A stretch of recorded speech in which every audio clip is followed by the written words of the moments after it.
Hello everyone. आज के lecture में सीक्वेंस ऑफ फंक्शन की कॉन्सेप्ट के बारे में डिस्कशन करेंगे, डेफिनेशन के बारे में डिस्कशन करेंगे, इसमें पॉइंट वाइज कन्वर्जेंस के बारे में डिस्कशन करेंगे, यूनिफॉर्म कन्वर्जेंट के बारे में डिस्कशन करेंगे आज के लेक्चर में।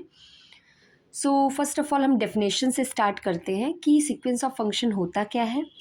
Okay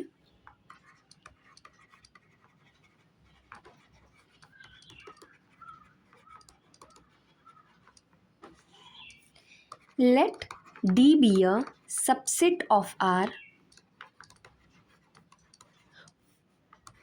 for each n belongs to M. Fn from D to R be a function, then the sequence Fn be a sequence of function on D. Now for each x belongs to R, x not हम किसी भी real number को अगर लें और अपनी F N x, मतलब जैसे कि अगर sequence of function F N X दिया हुआ है और इसमें हम अगर एक्स नॉट पुट करें तो हमारे पास यहाँ पे एक सीक्वेंस बनेगा, सीक्वेंस ऑफ रियल नंबर बनेगा। कैसे? अगर एफ एन एक्स नॉट है ना, एफ एन एक्स नॉट है तो हमारे पास यहाँ पे क्या बनेगा, F one x not, F two x not, F three x not, और ये क्या होगा, एक सीक्वेंस ऑफ रियल नंबर होगा। अब ये हो सकता है कि for some X not belongs to D F N X may be converge, और कुछ एक्स के लिए ऐसा हो सकता है कि हमारा जो सीक्वेंस ऑफ फंक्शन है वो कन्वर्ज ना करे। For some X not it may not be converge. हम इसकी एग्जाम्पल को भी देखेंगे।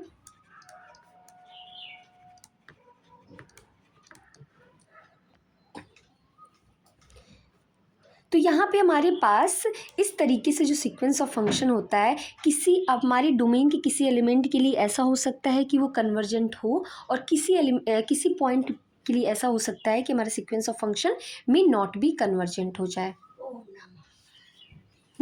तो इसमें अभी हमारे पास आएगा point wise convergence, point wise limit and uniform convergent.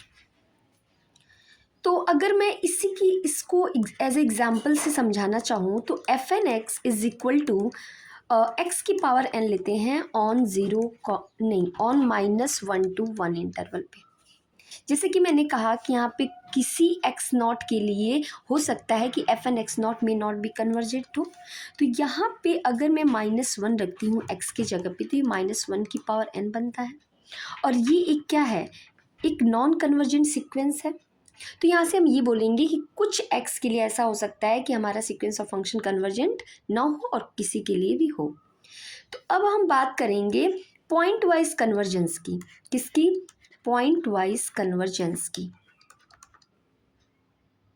कि पॉइंट वाइज कन्वर्जेंस होता क्या है। Let a function from D to R, then for x belongs to R, for all x belongs to R, fn for all x belongs to R, यहाँ पे हम alpha ले लेते हैं, for all alpha belongs to R, fn for all alpha belongs to R, fn alpha is convergent, should be convergent, मतलब ये एक limit पे कन्वर्ज करना चाहिए। For each alpha belongs to R, in that case we will say that this sequence of function is point wise convergence। ठीक है, for each alpha belongs to R, fn of alpha is convergent and convergent to some L limit। तो यहाँ पे point wise convergence की बात ये है कि वो पॉइंट वाइज कन्वर्ज हो। ऐसा भी हो सकता है कि अगर मैं फॉर एग्जांपल की बात करूँ कि एफ एन एक्स, अगर मेरे पास यही एग्जांपल की बात करूँ एक्स एन जो -1 की पावर 1 पे है, मीन्स कि हर एक पॉइंट पे हमारे पास एक लिमिट होनी चाहिए। For each alpha belongs to R F N of alpha is convergent, should be convergent. जैसे कि अगर मैं बात करूं एफ एन ऑफ -1 की, तो ये क्या हो रहा है -1 की पावर है, क्या ये कन्वर्जेंट सीक्वेंस है? नहीं। तो हम ये बोलेंगे कि यहाँ पे क्या है, ये sequence of function point wise convergence नहीं है। लेकिन अगर मैं इसी डोमेन को रेस्ट्रिक्ट कर दूं किस पे, 0,1 पे, तो हम ये बोलेंगे कि ये sequence of function point wise convergent है। कैसे? अगर मैं इफ x इज 0 लूँ तो एफ एन ऑफ 0 क्या हो जाएगा, 0। अगर मैं एफ एन ऑफ 1 लूँ तो ये 1 आएगा। अब 0 और 1 के बीच में के वैल्यू को हम ले लेते हैं alpha, take x is equal to alpha and alpha belongs to 0,1। तो यहाँ पे अगर हम देखें तो F N of alpha, alpha की power n and it converges to 0 as n tends to infinite. तो यहाँ पे हम क्या देख रहे हैं कि हर एक पॉइंट के, डोमेन के हर एक पॉइंट के लिए हमारा सीक्वेंस ऑफ फंक्शन क्या हो रहा है, कन्वर्जेंट हो रहा है। तो हम एक वो बना सकते हैं फंक्शन इस तरीके से कि x इज इक्वल टू 0 पे 0 दे रहा है और x इज इक्वल टू 1 पे 1 एंड x बिलोंग्स टू 0,1 पे ये 0 हो रहा है। तो यहाँ पे हर एक पॉइंट के लिए यहाँ पे क्या हो रहा है, सीक्वेंस ऑफ फंक्शन कन्वर्जेंट हो रहा है। तो ये तो रहा पॉइंट वाइज कन्वर्जेंस कि फंक्शन पॉइंट वाइज कन्वर्जेंस कैसे होता है। अब अगर हम पॉइंट वाइज लिमिट की बात करें, point wise limit,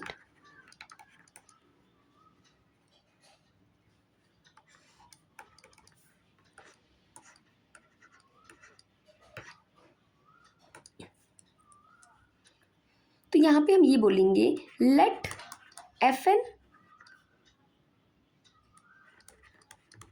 of x is a sequence of function, then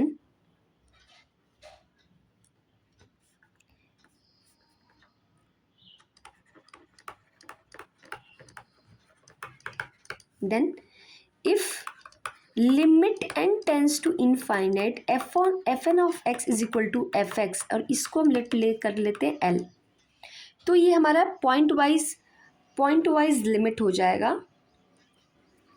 ठीक है, कैसे? इस l को हम कहेंगे कि l is limit of this function.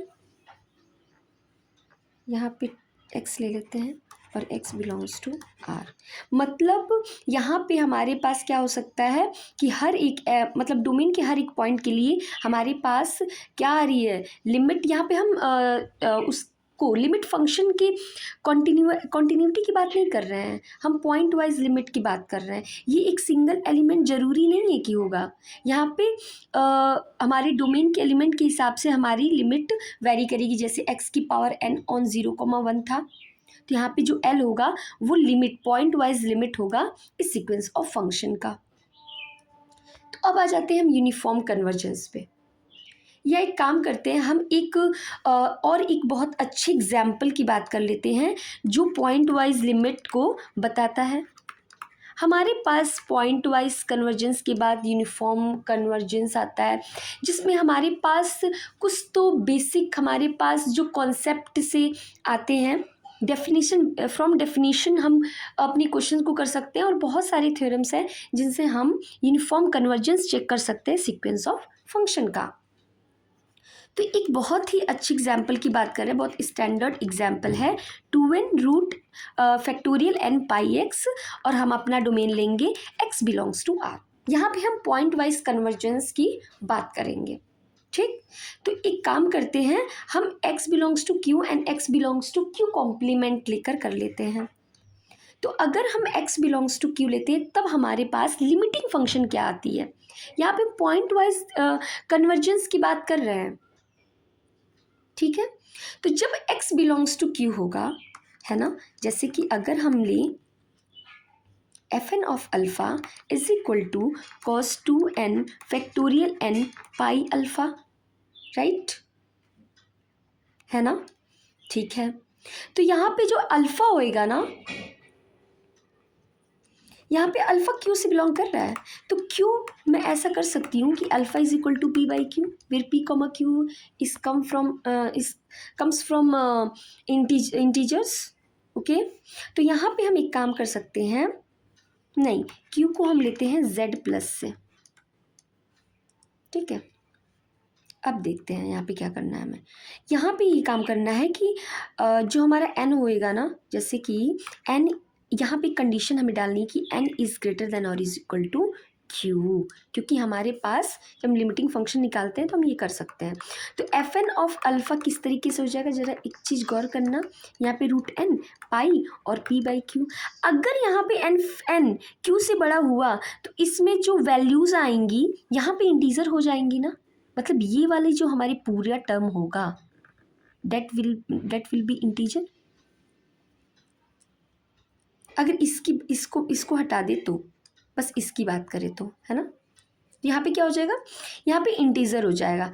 एक काम करते हैं, पाई को रहने देते हैं, हम एक्चुअली करना क्या चाहते हैं, लिमिटिंग फंक्शन निकालना चाहते हैं। तो अगर मैं रूट n और p बाई क्यू की सिर्फ बात करूँ तो ये तो पूरा मेरा इंटीजर में जाएगा ना, अगर n greater than is equal to Q है तो एक चीज़ ऑब्जर्व करना कि अगर हम limit n tends to infinite cos two n factorial n, ठीक है, p बाई क्यू की बात करूं और ये तो पाई है और पाई के मल्टीपल में क्या आ रहे हैं, इंटीजर्स आ रहे हैं।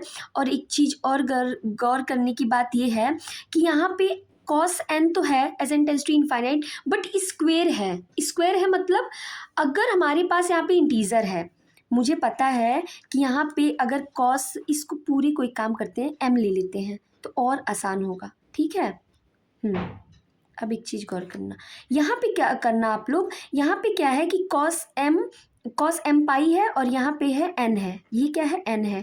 As n tends to infinite या तो ये 1 दे सकता है या ये -1 दे सकता है। अब अगर मैं जैसे कि यहाँ पे स्क्वायर करूँ तो ये क्या देगा, पूरा ओवरऑल 1 देगा। डेट मीन्स कि अगर मैं x को बिलोंग कराती हूँ q से, तो जो हमारी सीक्वेंस ऑफ फंक्शन की लिमिटिंग फंक्शन है that will be converges to 1, right. अब आ जाते हैं हम अपने इरेशनल नंबर में। तो जब x belongs to Q C करेंगे तो क्या होएगा, चेक करते हैं। Limit n tends to infinite cos 2n factorial n p by, एक मिनट, p बाई क्यू नहीं करेंगे, यहाँ पे करते हैं cos factorial n pi x था ना, तो इसको पाई x रहने दो। यहाँ पे x किसी इरेशनल नंबर से बिलोंग करा रहा है। अब एक चीज़ गौर करने वाली बात ये है कि अगर x इरेशनल नंबर से आ रहा है और मुझे क्या करना है, basically cos root n factorial n pi x, ठीक, ये है किसमें, 0 और 1 के बीच में, ये हमेशा होगा क्योंकि ये स्क्वायर है। अगर मैं as n tends to infinite की बात करूँ तो ये किस पे कन्वर्ज करेगा, मतलब ये किसके रेंज में हो सकता है। अगर मैं बात करूँ, मतलब जो हमारे कॉस की रेंज होती है वो -1 to 1 होती है, और अगर स्क्वायर करूँ तो ये 0 और 1 के बीच में आएगा। यहाँ पे ऐसे कर लेते हैं, limit n tends to infinite cos factorial n pi x, right, ये हो सकता है, मतलब 0 और 1 के बीच में ही आएगा। और 0 और 1 के बीच में जब भी चीज़ें, अब ध्यान देने वाली बात ये है कि अभी हम n अप्लाई नहीं कर रहे हैं यहाँ पे, इसको एक सेकेंड, इसको बस हटा देते हैं। अब अगर कोई भी वैल्यू है हमारे पास, ये स्क्वायर है तो 0 और 1 के बीच में ही होगा, और जब 0 और 1 के बीच में वैल्यूज़ आती हैं और उसकी power as N tends to infinity, अगर पावर होता है और ये 0 और 1 की, इसको पूरे को अल्फ़ा मान लो, काम करते हैं अल्फ़ा, और ये किसके बीच में है, और जब मैं अल्फ़ा की पावर n करूँगी तो क्या आएगा, मतलब अल्फ़ा की पावर n और लिमिटिंग वैल्यू यहाँ पे ऐसे रहने देते हैं, और लिमिट अल्फ़ा की पावर n लेती हूँ तो ये कन्वर्जेस टू 0 होएगा ना। तो इसका मतलब ये हुआ कि जो हमारा सीक्वेंस ऑफ फंक्शन है ना, उसकी लिमिटिंग फंक्शन किस तरीके से मिल रही है। अगर x बिलोंग्स टू q कर रहे हैं तो ये मिल रही है 1, और अगर मेरा इरेशनल नंबर से आ रहा है तो वो आ रहा है 0। तो यहाँ से हम ये देख सकते हैं कि this sequence of function is point wise convergence, right. ये क्या है, ये पॉइंट वाइज कन्वर्जेंस है, बट ये एक point wise convergence sequence of function है, बट ये यूनिफॉर्म कन्वर्जेंस नहीं है।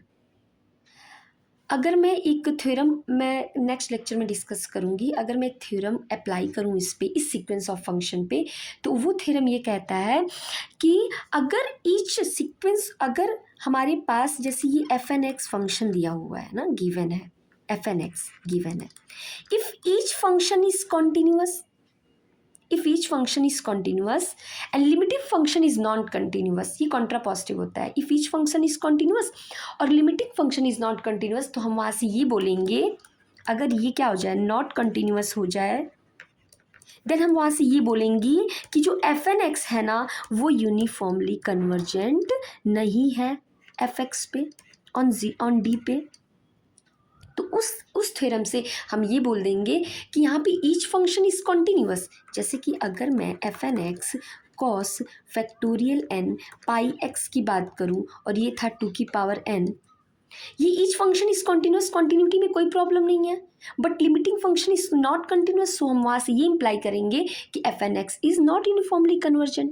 तो ये हमारा जो थ्योरम है ना, वो कहाँ यूज़ होता है, वो हमारी, जैसे कि अगर मैं बात करूँ, जैसे नेट के क्वेश्चंस आते हैं ना, उसमें वो करने के लिए, ऑप्शन डिस्कार्ड करने के लिए बहुत हेल्पफुल होता है कि हम बाय डेफिनेशन न जाके हम थ्योरम यूज़ कर ले, तो बहुत जल्दी क्वेश्चन हो जाता है। तो ये थ्योरम्स वहाँ पे यूज़ होता है और वो उससे क्या होता है, एग्जाम में क्वेश्चंस जल्दी हो जाते हैं। तो हमें डेफिनेशन के साथ साथ हमें थ्योरम्स भी आने चाहिए जो हम तुरंत अप्लाई कर सके एग्जाम्स में, ठीक।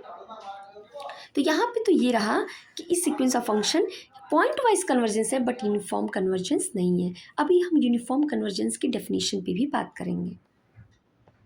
अब एक और हम अच्छी एग्जाम्पल की बात करेंगे, अभी यूनिफॉर्म कन्वर्जेंस की मैं बात करना चाहती हूँ। एक और एग्जाम्पल की बात करते हैं, जैसे अगर मैं लेना चाहूँ, कौन सी, मैं इसको ज़रा डेफिनेशन से प्रूव करना चाहती हूँ, है ना।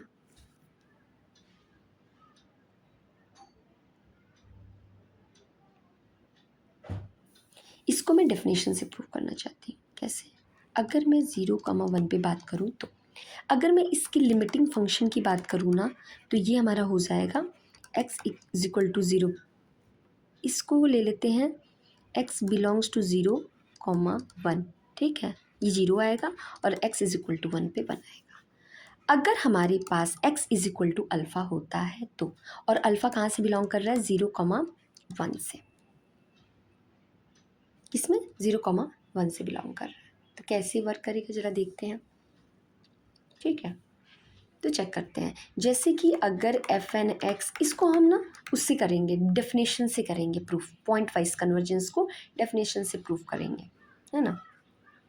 तो यहाँ पे क्या करने वाले हैं, जैसे अगर मैं डेफिनेशन में जाऊँ तो F N x minus F x,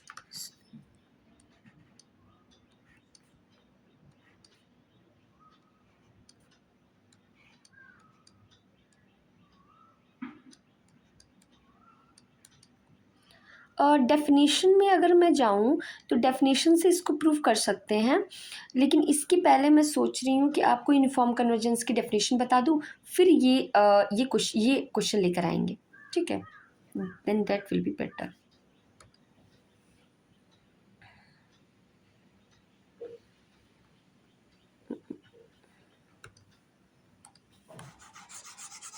फिर हम इस क्वेश्चन को पिक करेंगे।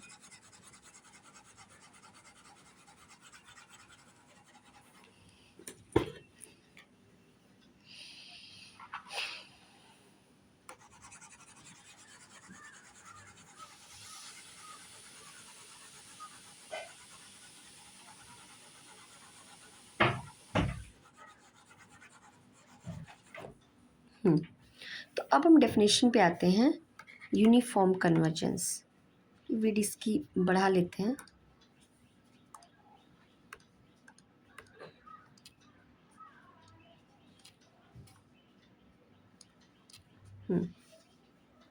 जाता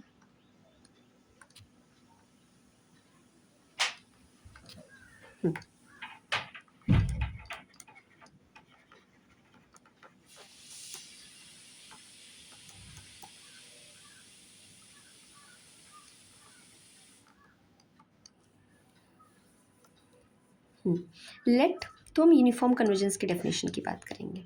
late a sequence of function f and x from D to R, ठीक है, and let F x be a, मतलब यूनिफॉर्म कन्वर्जेंस की बात करने से पहले हमारे पास जो हमारी लिमिटिंग फंक्शन होनी चाहिए ना, डेट विल बी कन्वर्जेंट. ठीक है, that should be point wise convergence. Okay, that should be point wise convergence. So let fx be a limiting function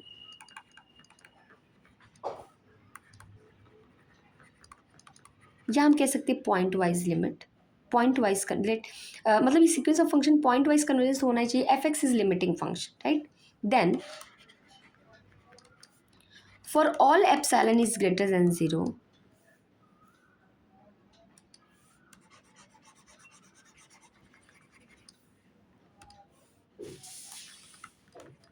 there exist n is greater than is equal to m. यहाँ पे क्या होगा, and free from x, free from x मतलब independent of x होना चाहिए. such that for all epsilon is greater than there exists n is greater than is equal to m, such that f n x minus f of x is less than epsilon for all n is, यहाँ पे for all n is greater than equals to, यहाँ पे there exist नहीं होगा, यहाँ पे होगा for all epsilon is greater than 0. यहाँ पे होएगा आपका there exist n belongs to n such that. ठीक है,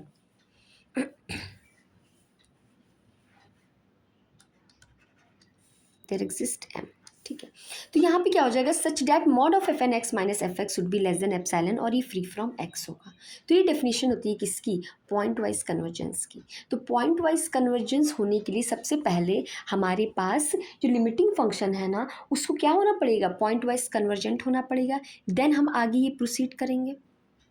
ठीक, तो अब हम एक एग्जाम्पल की बात करते हैं कि यहाँ पे हमारे पास बहुत सारे थ्योरम्स हैं जिससे हम यूनिफॉर्म कन्वर्जेंस की बात करते हैं. तो आज हम जरा इसकी अभी आज के लिए तो हम एक एग्जाम्पल की बात करते हैं, जैसे कि f N x is equal to x upon 1 plus n x and x belongs to 0, infinite.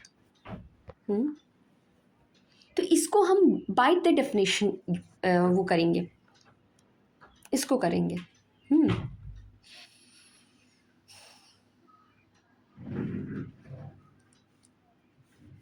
कैसे, इसकी लिमिटिंग फंक्शन की पहले बात कर लेते हैं. हाँ, ओके. लिमिटिंग फंक्शन की मैं अगर बात करूँ तो लिमिटिंग फंक्शन बहुत ईजिली हम निकाल सकते हैं. अगर x इक्वल्स टू 0 करें ना तो एफ एन एक्स क्या हो जाएगा, एफ एन ऑफ 0 क्या हो जाएगा, 0. और अगर मैं x, अब जैसे इसका है x is equal to alpha and alpha belongs to 0, infinite, तो उसको एक अल्फ़ा ले लो, है ना. तो चलो एक काम करते हैं, एफ एन ऑफ अल्फ़ा रखते हैं 1 प्लस एन अल्फ़ा. ठीक है, तो अगर मैं इसको करूँ तो ये tends to 0 as N tends to infinite हो जाएगा. तो जो हमारी लिमिटिंग फंक्शन आ रही है ना, तो वो क्या आ रहा है, वो तो f x is equal to 0 आ रहा है. ठीक है, तो क्या होएगा, f N of x minus f of x, तो क्या होगा, यहाँ पे limit n tends to infinite, तो यहाँ पे होगा x upon 1 plus n x.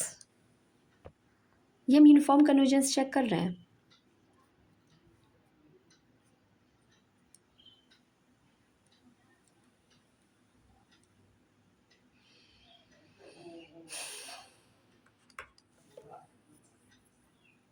तो यहाँ पे एक काम कर सकते हैं, ये हो सकता है हमारे पास 1x अपॉन एन एक्स. एक ऑब्जर्व करना बात कि यहाँ पे x जो हम किस पे चेक कर रहे थे, ये वाला ऑन 0, इनफाइनाइट पे, तो ये less than x upon n x होगा. और इसको कट करें तो ये 1 अपॉन एन होगा. तो यहाँ पे फ्री फ्रॉम x है, तो ये लेस देन एप्सिलॉन है. यहाँ पे अगर आर्किमिडियन प्रॉपर्टी से देखें तो यहाँ पे for all epsilon is greater than 0, there exists n belongs to n such that 1 upon n is less than epsilon. ये Archimedean, by the Archimedean property. तो यहाँ से हम ये बोलेंगे कि लेस देन एप्सिलॉन हो गया, तो यहाँ से हम ये बोलेंगे कि जो एफ एन एक्स है ना, f N x is uniformly convergent to f x on 0, infinite. तो यहाँ से हमारे पास ये हो गया। ओके, तो ये तो रहा कि हम कैसे यूनिफॉर्म कन्वर्जेंस चेक करेंगे। हमारे पास एमएन टेस्ट आता है यूनिफॉर्म कन्वर्जेंस चेक करने के लिए। हमारे पास बहुत सारी थ्योरम्स आते हैं जिनकी हेल्प से हम क्या करते हैं, अपनी एग्ज़ाम में अपने क्वेश्चन को क्या करते हैं, डिस्कार्ड कर सकते हैं। वो डिस्कार्ड मैक्सिमम थ्योरम इसलिए होते हैं कि हम कुछ उसमें डिस्कार्ड कर पाएँ। और अगर हमें ये प्रूव करना होता है कि कोई sequence of function uniform convergent है या नहीं है, तो उसके लिए तो हमारे पास एमएन टेस्ट है, उससे हम वेरीफाई कर लेते हैं। ठीक है, तो ये रहा, ये एग्जाम्पल हो गया कि हमारा sequence of function uniform convergent कैसे होगा। जैसे एक और एग्जाम्पल की हम बात कर लेते हैं, बहुत अच्छी एग्जाम्पल की, थोड़ा और क्लैरिटी मिलेगी। जैसे कि एग्जाम्पल नंबर 3 की बात करूँ मैं, जैसे f N x tan inverse n x की बात करेंगे और ये होल आर पे बात करेंगे, इसके पॉइंट वाइज कन्वर्जेंस की बात करेंगे, इसके यूनिफॉर्म कन्वर्जेंस की बात करेंगे। तो यहाँ पे अगर मैं बात करूँ, सबसे पहले एक काम करते हैं, x इज़ ग्रेटर देन 0 के लिए बात करते हैं, है ना, लिमिटिंग फंक्शन निकाल रहे हैं हम लोग। तो एफ एन एक्स क्या हो जाएगा, यहाँ पे x इज़ ग्रेटर देन 0, ये अल्फ़ा ले लो, है ना, एफ एन ऑफ अल्फ़ा क्या होगा, tan inverse n alpha limit n tends to infinite tan inverse n alpha क्या होएगा, ये इनफाइनाइट और ये क्या दे देगा, π/2, राइट। और अगर मैं अल्फ़ा की नेगेटिव की बात करूँ तो क्या देगा, limit n tends to infinite f N of alpha. यहाँ पे अगर मैं नेगेटिव करूँ ना, as N tends to minus infinite करूँ, तो ये -π/2 देगा, तो मैं इसको -π/2 लिख सकती हूँ, वेरी सिंपल। और अगर मैं अल्फ़ा इज इक्वल टू 0 करूँ तो ये क्या देगा, tan inverse n into 0, that is tan inverse 0 and 0। तो यहाँ पे हमारी लिमिटिंग फंक्शन कैसे आ रही है, यहाँ पे हमारी लिमिटिंग फंक्शन, जैसे कि अगर मैं x इज़ ग्रेटर देन 0 की बात करूँ तो π/2 आ रही है, x इक्वल्स टू 0 की बात करूँ तो 0 आ रही है, और x इज इक्वल टू यहाँ पे होगा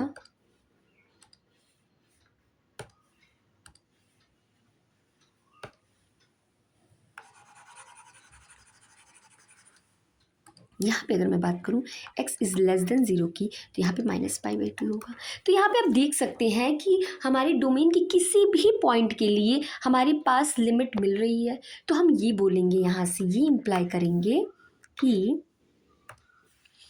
F N x is point wise convergence to f x on R, ये बोलेंगे हम। अगर मैं किसकी बात करूँ, यूनिफॉर्म कन्वर्जेंस की, तो हमें डेफिनेशन से ना जाके हमें अपने थ्योरम से जानना है। हम नेक्स्ट लेक्चर में थ्योरम्स के प्रूफ पे भी बात कर सकते हैं कि ये कैसे प्रूफ होता है। तो थ्योरम ये होता है, let F N x is, let each f N x is continuous,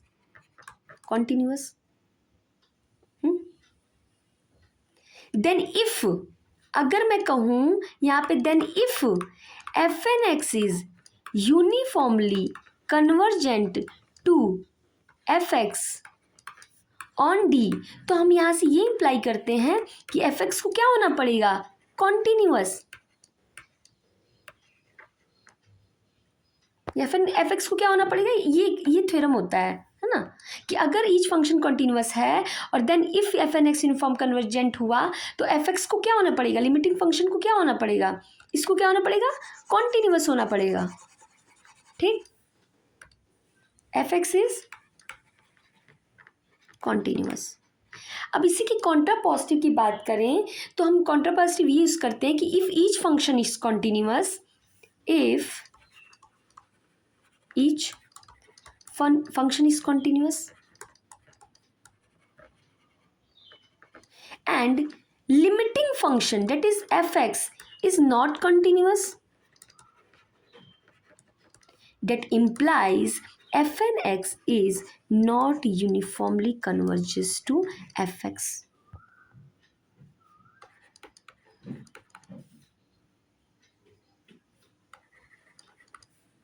on D, D मतलब कोई भी आर के किसी भी सबसेट पे बात कर सकते हैं.